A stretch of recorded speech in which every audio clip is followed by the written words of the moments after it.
So unfortunately, we have a friend that has a brand new Mach-E, and you're wondering, why are you working on it? Because it should be under warranty, and you're absolutely right.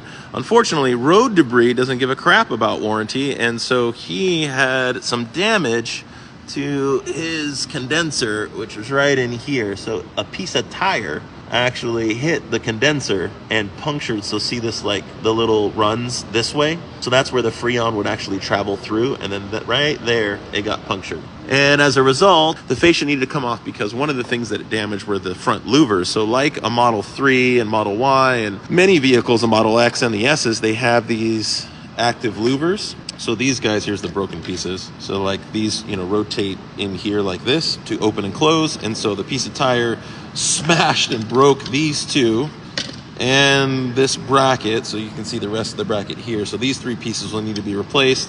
They have individual part numbers, but Ford will be the final call on whether or not they sell these. I doubt it. I'll probably end up buying this, or we'll have to buy this entire assembly and replace it.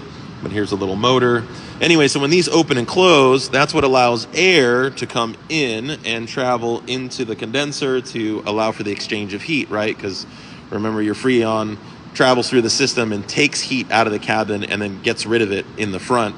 And that's why you have the fan and everything. So here's what it looks like inside a Mach-E. Here's the fan. This is the radiator. And then just in front of it, that's here, the first piece is the condenser. You can see the condenser lines. Those are the Freon lines right there, and then you can see that coolant hose back there. But this is what a Mach-E looks like without its front fascia, and that's the front fascia.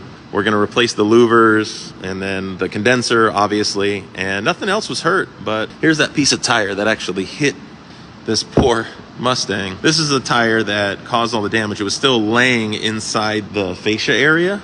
So that was pretty cool to keep. And we're keeping that because he's going to go through insurance and the adjuster needs to see that. So that won't get thrown away until after everything is all approved.